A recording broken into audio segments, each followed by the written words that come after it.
amongst other props. And that was, can we, is this a schedule conflict with anyone that the class starts at 5:30 and runs to 7:20? Is that a problem?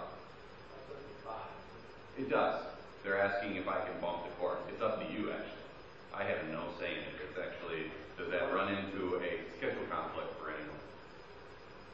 It does. Just a little bit? You have a job.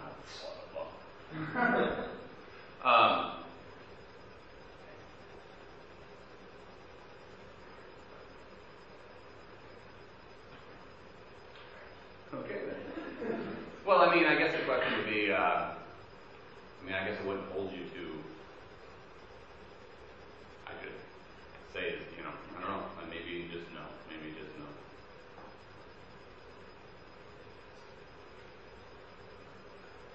Okay, so I'm just going to go over these documents here, and then we're going to get going. I'm assuming some of you actually got cracking because some people were just chomping at the bit to jump.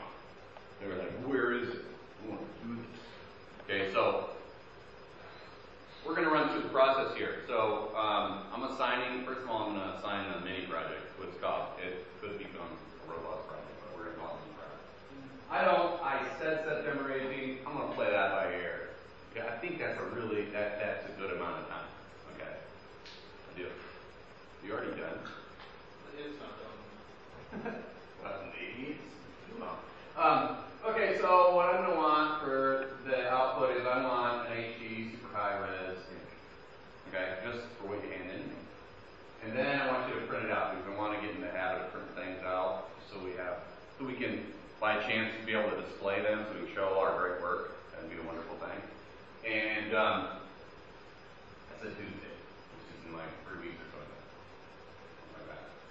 All right, you will model, texture, light, and shade the entire model of one's own head. Okay? Your own head. Yeah. Does it have to be mine? Yeah. Good one.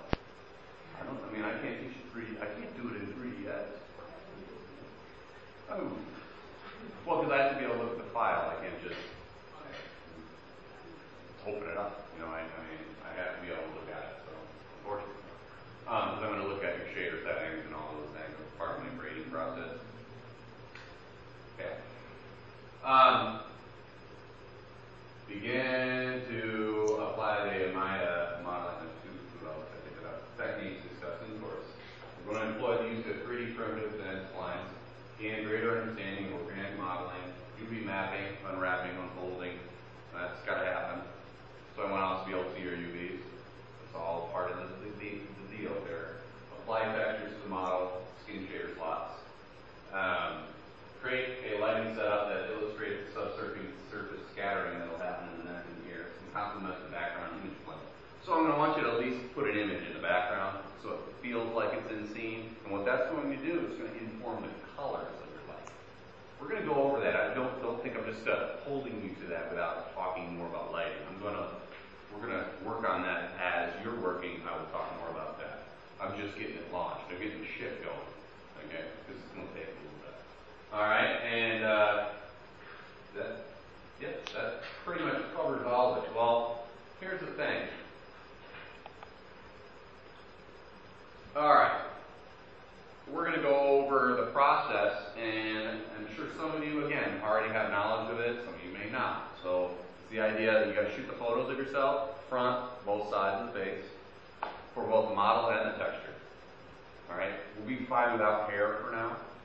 So that works out great for you, that those who don't have hair, but it won't look exactly. It's amazing just how important hair is. Okay, hair is important, but you're going to want to pull that back to gather your texture.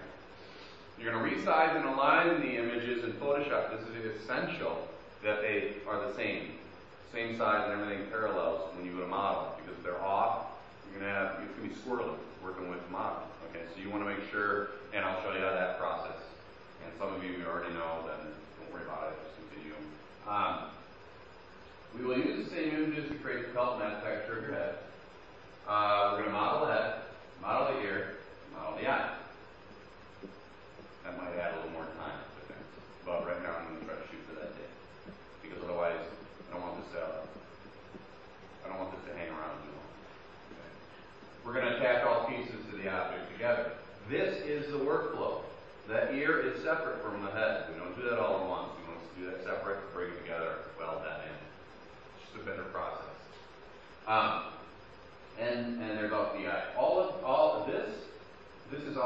on the GNOME Workshop website that you all have to sign up for. It's free. It just takes 1 second, and everything is there. It's awesome. All right, and then once you get everything modeled, that's when you start thinking about unwrapping it and redoing the UV, because we have to worry about things that are overlapping and flatten those out. I will do some explanation and demonstration of that. I want you to configure, and you got to set up the lighting system, because the lighting system helps make it so that your subsurface scattering skin shader can be set up and you can view it properly. Apply these textures. So after you do the whole shader, then you think about adding the maps, get it configured and calculated just based on the shader itself first. Alex Alvarez goes over that in the tutorial online. So just following that, I want you to save the model files and render out the images. No animation yet. We're just working on nailing this high-end shader, just all the high-end process, and after that I'll feel pretty damn confident, because I'll feel like we went over all that chunk of stuff, and then we'll dive into animation. But it's going to be a couple weeks. If you're already on top of it, eyelashes, teeth, tongue, hair, keep pushing, keep going. I will add credit to that. Okay, so don't stop just because unless you want to, obviously. But I want to keep you moving. All right. I don't know how turning in homework works yet. I don't know. I know I'm going to run into some problems with Angel, but configuration and getting it set up and making sure you all have your own folder that's protected and all that. Or I don't know if there's a server folder anymore. So you guys might want to obviously have more experience with handing in your homework than I do in this lab. So if you could, anybody could shine some light on that process, what you guys are used to, that would help me. Otherwise, I'm looking at Dropbox or these things for solutions. Again, grading criteria, follows directions, meets the objectives, project for those who wish to deviate from the instructions. Those are the things like eyelashes, and you can keep pushing, but I will only hold you to head, eyes, shaders, light. You don't have to have hair, you don't have to have the eyelashes, you don't have to have the teeth and the tongue, you don't have to have that. We will slowly learn more about render passes. I'm going to build on this, just little activities I can do throughout the week as we start working on the projects, but I still have to put the team together. What this is going to allow me to do is really see. It's one thing to get your opinion on your skill set from the survey. It's another thing to actually let me see it. So once I get this back, I'm really going to be able to form a team. Plus, I'm going to get to know your personalities. I'm going to try to figure out how that would work best. So rather than just looking at things and assigning sheets together, I'm not exactly certain about that. So essentially, 75% is the technical achievements, and 25% is the creativity. Creativity meaning, does your lighting match your background images? Did you go up and above and do, did you get a good shot? Is it just a shitty angle that you rendered? You know what I mean? It's like, give me some good weight, something that follows good design. So, and I'll even go over that. I'll go over the principles of design. So, that's the assignment. Does that seem incredible? Or does it seem doable? I mean, is anybody just like, dude, good? Good to spin around? I got buy-in? Yeah? Maybe? Maybe? I mean, please express concern. If there, I will adjust it, massage it. Concern? Yeah. I have a thought. What? The way we did things before was probably not the best way, but the point is, when I look at this project, like, it feels totally approachable. Yeah. But there are just individual parts that I know nothing about. Right. What should I do about this? That's just perfect. Okay. This orders the workflow, and I'm going to build on that. So I'm not just going to say, okay, go. I'm going to lecture a little bit more after this. So you're going to see some of the parts, okay? And I've been adding to that page daily. But so if you follow this, meaning you follow those steps of you do these in order, you're good. Don't be jumping out of order. And don't ever do, this is a good workflow as it is. Don't ever start doing some of these, I always do this too. The risk is Don't do the eyeballs first. Don't do eyes first. Never. Because it has a tendency to complete the project, and then you end up accepting it to be. It's better to wait till the very end to put eyes in it, for example, because you won't work on the head as much. It seems alive and done. It seems so much more finished. So there's a reason to my process here. Okay, you should do these steps in process because they are important to be followed in that order. Yeah. When you say eyes, are you talking like physical eyeballs or the areas around the eyes? Eyeballs. Okay. Yeah, but Alex Alvarez gives you a complete amazing, it's all the everything there. So it's like, it's going to require you working, and so, I'll talk more about that. So yeah, model head first, model ear. All of this stuff, the tutorials are on the other page. Everything is there. It's all in order there as well. So you follow that, all right? And whatever you have, I'm going to put you to work. I'm not going to spend time up here walking step by step. You grab me when you need me. And you say, Dion, can you explain this on an individual level? Like I said, I'm not hand-holding the class. We're advanced now. And so that means as I get you going, I give you everything you need to do it. And then if you need individual help, I'm right there for you. And I'm not slowing down the whole class at that point. Everybody can watch it and do it on their own pace. They're not waiting for me to say, now click right, but they're not waiting for me. So everybody can advance, and when you find yourself in need, I'm there specifically in a concentrated level for you. And I don't affect everyone. And it works really well like that. Okay, so yes, you're going to get to, these two, you should be able to get all the way here. You should be able to get even the eyes, everything is there, and it's extremely well paced and explained on the Gnome Workshop website. It is all there. All right. When you get to here, this gets to be a little bit squirrely because there isn't the best explanation. It's just kind of like, use your intuitive mind. I will explain that a little bit better. But it all depends on how you guys cut your head. See, that's the thing.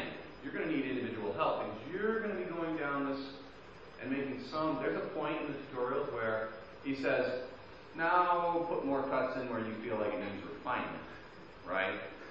And that's when you go, I'm done with the tutorial, what do you think, Dion? It isn't going to take me much time to go around and say, you might want to put a couple more cuts in the notes to refine the area. It's not much time for me to do that. And of course, people are going to get there at a different pace, so that's what's going to happen. I will definitely explain this. I will show that with my own head. I will show it with the thing I've already created what I'm asking you to make. I've already made. So I'll pull that up for you once I see a good profit in getting there. This is extremely easy as well. I already have that set up. I will explain that, but I'm not going to choose colors for you. I gotta leave some kind of decisions for you. You know what I mean? You've got to be able to have input into this. I'm not choosing backgrounds for you. I'm not choosing lighting color. You will do that. That's all part of setting you free. This 100% explained this would be the only thing that you'd have to worry about. Like, you could do everything down to here. This is the only part that I need to come in and make sure I get that in time. Because shaders don't need texture map coordinates. You don't need UVs. So, I went down this road for a while. I didn't do textures. I just used materials. I just ignored UVs altogether and didn't use them anymore, other than for ball maps or something. And because you could just say, hey, well, why do that's metal, that's metal. That's black. There's no reason, there's no UVs on this thing. It all can be procedural or the material. So that, slowly I would hope you guys become more and more like that. But the benefits of texture maps are speed. We can bake everything into them. So, say for example, when we want to try to improve our workflow, so later, when we start working on animation, it takes a while, we can bake a lot of things into it. And do you guys understand what I mean when I say bake? Well, I'm going to explain it real quick. There's a setting where you can set up all your everything complicated, everything advanced, even the shader, and then you can say bake, and it will render that to a texture, and then you don't need to render those things anymore. Granted, there's some pros and cons to that, but we will talk more about that. So with workflow, once you set up advanced things, if the things aren't reflecting or things aren't really moving, you can bake that into textures and slap it on, and that means your render way faster. Worlds faster if it's not having to think about global illumination, subsurface scattering, ray tracing, all this complex stuff every frame. So we just have to do an initial setup of that stuff. And I need to know you can do that, because then we can really start trying to optimize things for your own needs. So we will develop that, and I will talk more and more about baking. This is the future. Baking textures, setting up render passes, and that'll also lead into compositing, which I know some of you have tremendous experience. So this is great. We really do have people who are awesome in all things and no one who's awesome at all. So this is, it's great. So it's going to be interesting how I set that up. All right, so that's the project. Again, don't freak out too much because you guys are setting the pace. So if things are real crazy, I will adjust it. Okay, because that's what we're doing right now. This is new, and I just need to kind of figure out where this class sits. So I'm going to really hit the road real hard. So I'm giving you this. This is a book, yeah, it's from 2008. It's awesome. It's a ZBrush book. Again, a lot of things I am having you look at aren't Maya specific. They're concepts. They're philosophies and approaches. Well, same with this. This is this book is great. Download it, keep it. It's badass. Okay? It's about ZBrush, but you know what? You need to read it because it talks about everything that's important with regards to painting, textures. You can skip how to set up displacement maps, how to create brushes for painting on it. And those relate to, say, so you may not have ZBrush, but if we have Photoshop, you still create your brushes. And you still use them the same. So there's things in here that, you know, that aren't relevant immediately, but they're overall philosophies and concepts. So really what I'm going to want you to look at most is when he starts painting under the skin. And I even put the tutorials up, so those videos have been added to our lessons page that parallel this book. And the maps, the actual forum thread that the guy breaks down, so I've provided just tremendous research of the concept. There's many ways I can explain it. So right down in right here. So this starts to explain. There's a subdermal layer, okay? Subdermal layer inside of the skin shader for Maya. And this breaks it all down. Literally tells you what colors to choose from, the exact number of signs. It starts to break down where you put these colors, because here's the thing, when you look at each of your faces, when you take a photo, you're going to realize there's a shift of color. There's veins under there. There's fat under there. There's the formation of fat that reveals red to the muscle, where the fat sits on top of the muscle. You're going to see where the bone is thin, where the meat and everything's thin. That takes a different color. And we may not be able to recognize it by looking at the image because you're not aware of it. But you'll go, that doesn't look good. It's just like if you don't paint the specularity map, we're going to talk about that too. If you don't paint that and the whole head looks equally, shiny, you go, that doesn't look real. It just looks flat or flat. And so those surfs, we're going that deep. We are going absolutely to the maximum depth. That's the point. Because after that, I've really taken you to this peak. Everything after that is the knowledge based on that. So I want you to read the chapter whatever it is, texture painting chapter. And it's important for many reasons. It just covers everything, all of the theory, all of the ideas, and then it's also from.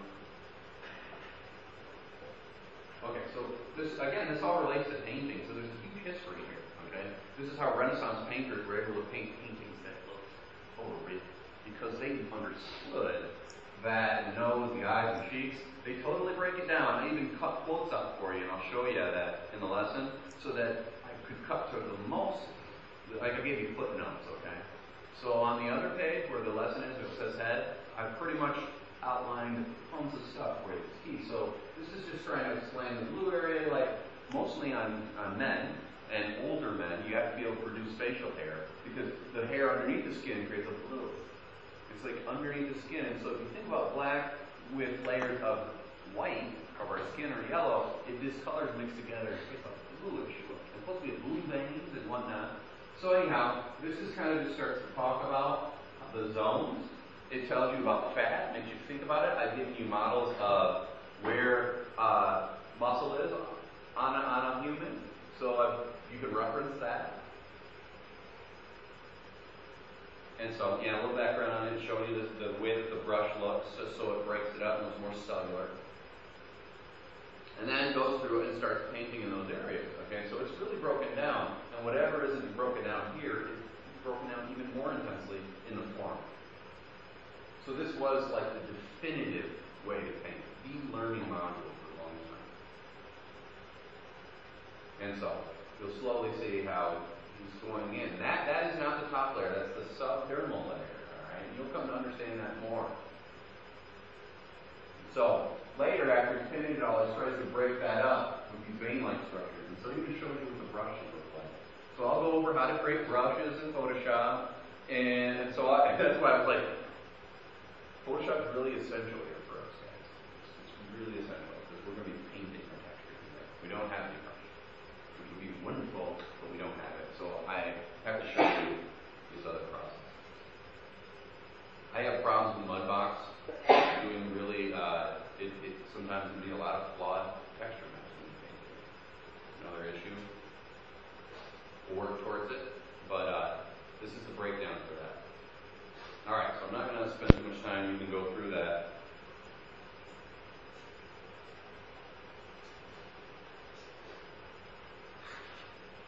Alright, so I've updated this, and I kind of put these in order. This was already sized, unfortunately. I should have left the big ones. Took this with my iPhone. Simple as that. Lighting could have been better. That was one flaw with this. For modeling, it's a different type of lighting than for texturing. For texturing, I want more of a soft light that evenly fills in all the shadows. Because if there's shadows, you have to fix those. You have to rubber stamp them out. Because otherwise, you're already putting shadows on your character, and that means your shadows and shadows. They're fake shadows. So, we'll look at that when you go to create your texture. So, right now, I've already aligned these, and I should have taken another shot in preparation for the other side of the face. So, that was the beginning. And already the two images aren't equal. I had to color correct those as well. But for modeling, I would have liked a little bit more harder shadows, so it showed me more of the structure of the face. This was better for building my texture. But if you don't have either, you can still work with it. It's just that, how can you make it so it's even easier?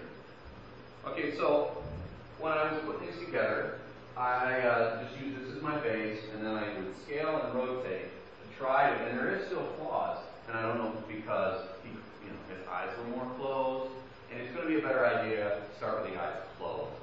Don't start with the bottom. Don't get it with the eyes open, because we can always pull those open, and so it helps with the modeling when the eyes are closed. So I just tried to line those up best I could. Top of the eye, the middle of the forehead, the brow, the nose. The one thing that wasn't lined up is somehow this was the corner of the eye, but somehow it didn't match up there. It's the only flaw. It's the best I can do. Alright, the bottom of the chin and everything. So this is how I created my guides, so that it helped me when I laid those out.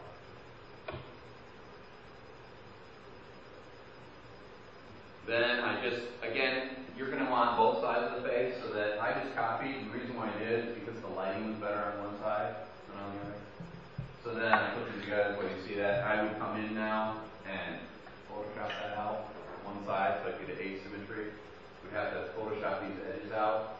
We want to get it flat.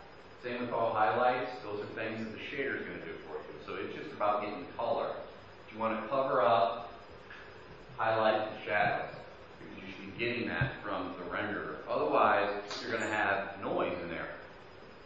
It didn't really show up in my render. It wasn't terrible. I mean, you really don't see an issue. But, I mean, in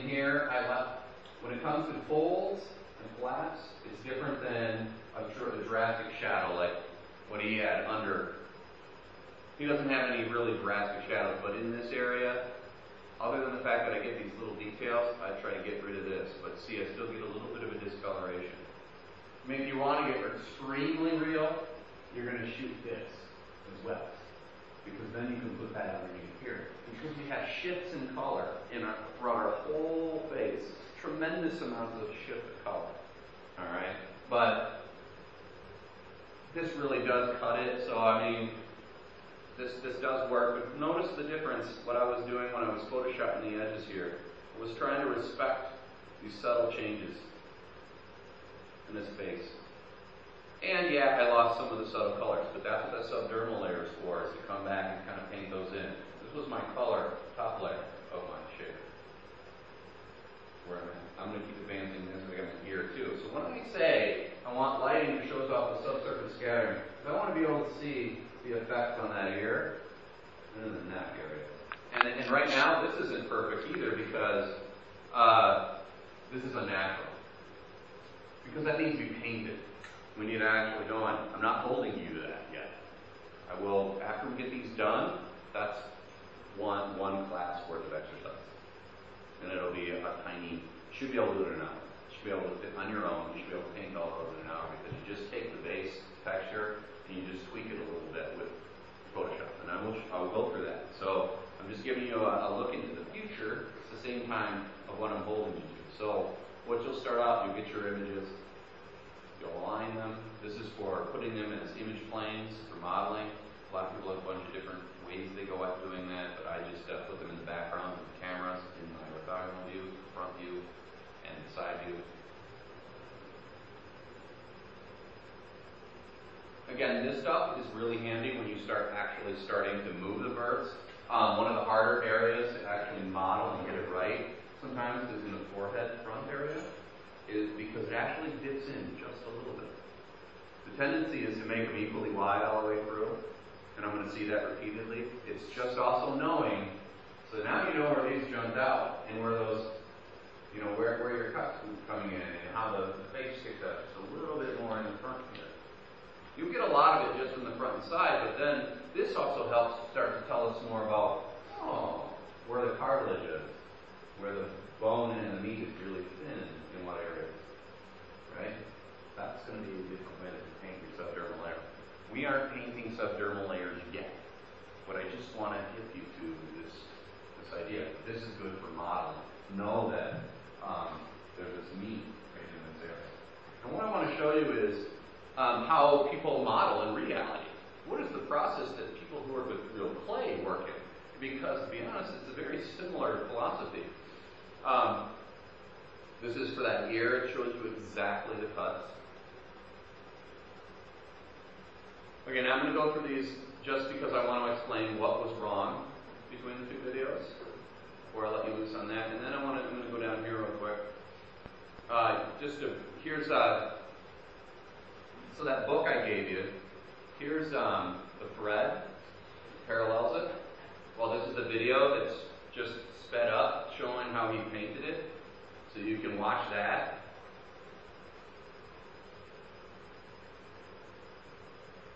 Just kind of let you know.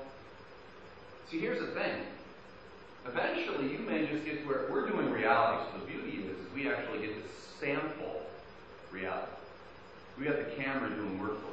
But if you start inventing creatures and characters, it's about philosophy. You've got to start remembering this, because you're going to hand create that. You aren't miraculously shooting some insane creature. You have to invent it. So it's philosophies of trying to think, where are the bones, where's the tendons? And that's what lends to the realism, the believability of a character, unless you're just going completely cartoon. Alright, so that's where that is, but then here's the thread. He breaks it down again, talks more about philosophy. Here's a better view, higher res image of the final paints. This is like after all of the details have been put in.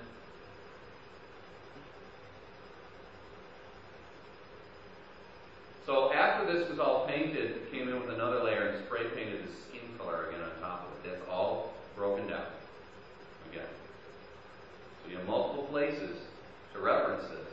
And it's again, right now I'm not holding you this for the first assignment, but I want to let you know it's all there. So if you find yourself, like a man back here's already got his head modeled, I want you to keep going.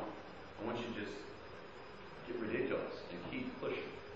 You don't have to, but I'd like you more if you did. Alright, so this is a quick breakdown. This is a footnote. I grabbed it right from his word. Warm is in the cheeks, the ears, the nose, the chest, sometimes the neck.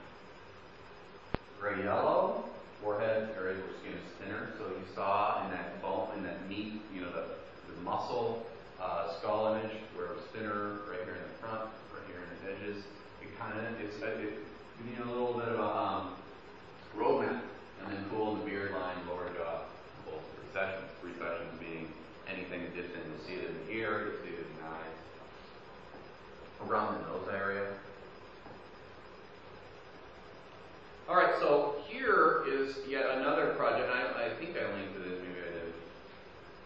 Yeah, right here. So, this is a really advanced set of maps. You got the overall color. You got your dermal scatter. You see there's 3 layers. You'll notice when you start using the shader. You can't really see this here, but I have this here just so you kind of know the tones. I thought it's important. It's always been important for me to kind of double check this stuff. And so, you can't see it here either, but it shows where you would paint the exact areas to control the backscatter. Alright, and so what's interesting is what you're going to learn when you start using the Mental Ray SF Skin Shader is that it's got 2 types of specularity settings. One that is what's called the Fresnel effect, meaning things collect on the sides, but straightforward you don't see it, but you see it increase along the edges. And that's because it's kind of like when you see the road and you can see the mirage that looks like water coming up. You couldn't see that if you're looking down. You actually have to see it from the right angle, so you see a collection of that effect happening. It's a very similar thing that occurs with the way some reflections work. With our oils on our face, for example, or whether it was wet. This is absolutely the most ridiculous setting I've ever seen. I've never seen someone go so far as to hand paint both of them. But I think that's the key to absolute insane reality. To the levels of, I can't tell the difference. Not that I'm not exactly hold you to that, but I'm just making you knowledgeable of it, okay? Again, sometimes when I paste things in, there's a weird thing with Angel. Angel does not accept direct links to videos and things like that, so you're going to have to copy and paste sometimes. It just doesn't like it for some reason. Okay, so then here's about theory. Alright, well this is just traditional modeling, okay? And so, and I encourage you guys as well, if you're working on a new creature, yeah, it's one thing to draw it. It's really hard to draw the side and the front view in a way where they match up. It's not like a human where you can photograph it and it works. But if you really model it, then you really can shoot it. So that's interesting as a means to get to a character model fast is to hand make it, then shoot photos of it. Because then your 2 maps line right up when you go to model, much quicker. What you'll find is if you freehand both, quite match up absolutely, unless what you did is, there's a process for trying to do that, but anyhow. So I want you to start to look at the way that this is slowly being built up, and that there's no details, and it's just chunks of meat. And what he's trying to do is map being conscious of muscles. So when you start pulling on things, it's a good thing maybe to have that muscle, that one reference image of muscles, sitting in a place where you can guess every now and then and take a look at it and go, oh, right, we've got muscle right through here. So you know where to pull that out on your own when you're modeling your head. Try to get those in the right spots because it starts to tell you those things. And when we start using Mudbox, which will be happening slowly, you will totally paint like this. You'll go in, you'll create a blob, and then you smooth. Create a blob, and smooth it. It's the same process. So I wanted to show you that. You'll start to, we'll go back to this when we start using Mudbox. But this same same exact process for how to map it out, how to think about your character. Drawing it in many different ways shows you the gesture, starts to get you to think about the mechanics of it. So we will be drawing, and it isn't about, I'm not going to be grading based on drawing and how well you draw, but it's the idea that you're working through your ideas. And we really need to do that because it informs your modeling. So instead of just diving in sometimes, you can save yourself a lot of time if you really understand things. See how he totally does all the muscles first? It's like, why even model all those muscles if in the end it's covered in scales? Well, the reason is because then it's accurate. You know, you can even see the influence of bone. You can see the influence of bone. And so, it's the same philosophy is happening and slowly refining. It's like start with the skull and put the meat on it and then put the skin over it. It's a very similar idea. See? All that got smooth. But he got to choose what got smooth and what was most pronounced. So it's an interesting transition. It's like a lot of work. It seems like, man, that's way more work than you needed. But that's how he gets to the level of reality. And I forget what this is about. Oh, this was also really interesting because it was this other technique. This again breaks things down, just shows you some of the stuff that I didn't take the time to put into mind. And you can this is another interesting way of going at it. I don't necessarily model this way, but there's like 3 ways that people put their plane together to model. You may already have your own preference, so I'm not going to dictate that. But this was like another process. And so now what's interesting about this is, yeah, we don't have the laser scanners. It doesn't matter. This just merely putting dots on your face, when you photograph it, when you go to line these up and model, so much easier about where you put your birds. Because you have a direct parallel of, oh, I know that dot is that dot. So when you switch from the front view to the side view when you're modeling, much faster where exactly those birds. Because in this area of the face, it can kind of get troublesome of exactly where does that parallel from the front to the side. Another thing we could do too, and this is another, I guess, the individual process, but it's just based on what they've done with higher technology. We could project a grid over here, tight grid. You could stand in front of this right here, and the grid is going to totally take the typology of your face. So if we were to grid the front and then grid the side, you don't want that for your texture, but it's a really interesting means of knowing exactly where your birds go. It kind of shows the typology of your face. Whereas it's tough sometimes when you're working from the photograph to see that. Unless you light it properly. Those are the other tricks. Light it with more dramatic lighting so you can see where the shadows are. But this is another thing. You could just take dots and shoot your face. You take the dot, you shoot it, say take a shot. Okay. And then you take a shot, okay, pull it off, shoot it again. And then you're collecting both. Okay. One's for modeling, one's for the texture. These are just processes for how you can go at it. You don't have to do it, but it's interesting. And so this was just about philosophy, and I looked at this super expensive process and said, well, we don't have a laser and we don't really need a laser. I can just take that same concept and find a way to do it in a really low grade way. But read through here, there's some interesting philosophy or idea and theory behind the modeling that's interesting. So anyhow, that's more of what I added. All right.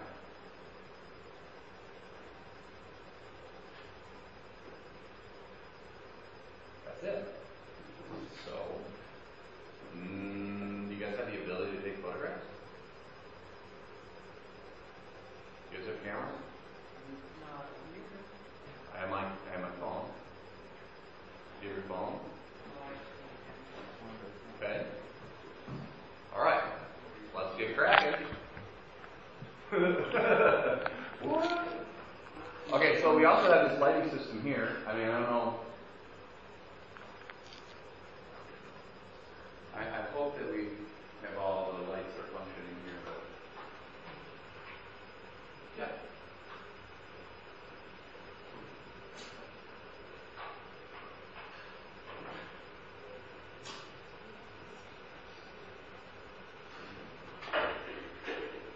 You can shoot your photos here, shoot them outside.